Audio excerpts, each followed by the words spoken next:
अभी एक मंत्री जी को सुप्रीम कोर्ट लपेटा है, एफआईआर करा दिया उनके ऊपर। जो कर्नल सोफिया कुरैशी थी उनको कह रहा है कि आतंकवादियों की बहन है। जब ये सोफिया कुरैशी जैसे कर्नल को आतंकवादी कह सकता है तो समाज के साधारण व्यक्ति को क्या कह सकता है इसे? बताइए, ये तरीका है?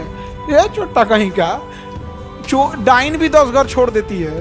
वो लेडी इतने विकट परिस्थिति में आके भारत न है ना, ऐसे नेता संसद में बैठता है। बिल्कुल सही कह रही है बबनी कि ऐसे नेताओं के ऊपर भी एगो स्ट्राइक कर देना चाहिए, मोदी जी को कह देना चाहिए ऑपरेशन सिंदूर रिटर्न।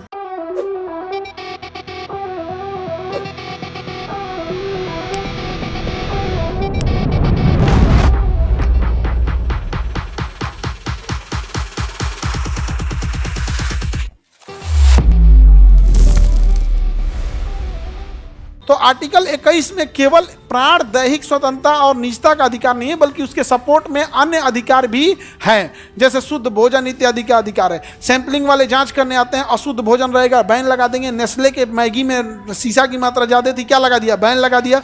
अभी देखेंगे ओरिजिनल पनीर है कि डुप्लीकेट पनीर है, इस पर हो जाएगा। इधर ही जो खड़ाऊ वाले बाबा कूद गए रूह अफ़ज़ा को लेकर, हाँ बाबा रामदेव, बाबा रामदेव कह रहे हैं कि दूसरे का रूह अफ़ज़ा मत पियो, पतंजलि का पियो, इससे देशभक्ति होगी। हाँ, कितना पतंजलि पैसा दिया है इधर। अभी ये जो पुलवामा पहलगाम वगैरह इस सब में हुआ था, भाई हजारों करोड़ की कंपनी है, हजारों करोड़ की कंपनी है। आप बेचिए, मना कौन किया है आपको? नेस्ले भारत की कंपनी नहीं है, वो भी हॉर्लिक्स है, दुनिया भर का चीज़ बेचते रहती है, ये सेरेलेक्स वगैरह यहाँ पे। लेकिन ये मतलब बनता है सामान बेच रहे हैं देशभक्ति के नाम पे, देशभक्ति ये नहीं दिखा रहे हैं यहाँ पे। सुप्रीम कोर्ट तो इनका खड़ाऊ घिसवा दिया था जब बुलाया था यहाँ पर। कह रहे थे कि कोरोना में डॉक्टर मर गया, हमारा कोरोनिल खाओ। अब मोदी जी रिजेक्ट कर दिए। योगा एक नेचर है, कल एक आदत है, बीमारी से बचाने का तरीका है। अब यही हो गया कि जिम वाला कहे कि योगा से खतरनाक मेरा जिम है। योगा और जिम क्या है? योगा, जिम थोड़ा सा हार्ड हो जाता है, योगा थोड़ा सॉफ्ट होता है। जिम का साइड इफेक्ट लॉन्ग टाइम के बाद आता है, योगा का साइड इफेक्ट नहीं है। लेकिन क्या इमरजेंसी में योगा काम आएगा? हाँ, किसी को गोली लग गई, कहिए अनुलोम विलोम करो, एक नाक से सांस लो, एक नाक से छोड़ो, मर जाएगा बेचारा यहाँ पे। तो भाई वो इमरजेंसी के लिए थोड़ी है। अब आप किसी डॉक्टर का मजाक उड़ाओगे, कितना खराब लगेगा उसको। डॉक्टर बनना खिलवाड़ थोड़ी होता है भाई। नीट का एग्जाम निकालना पड़ता है, इतना टफ एग्जाम, फिर आपको एमबीबीएस करना है, एमबीबीएस करने को इंटर्न करना है, फिर आपको पीजी करना है, पीजी करने के बाद आपको फिर किसी के अंडर में करना पड़ेगा। एमबीबीएस करने के 10 साल बाद अगर घिसटिएगा तब जाके आप एक रिकॉग्निशन प्राप्त कीजिएगा। आप शायद कोई 40 साल से कम उम्र के डॉक्टर को नाम, लेकिन ये मजाक उड़ाना ठीक नहीं। तो सुप्रीम कोर्ट उनको लपेट दिया था। तो सुप्रीम कोर्ट हमारे मूल अधिकार का रक्षक है कि नहीं है?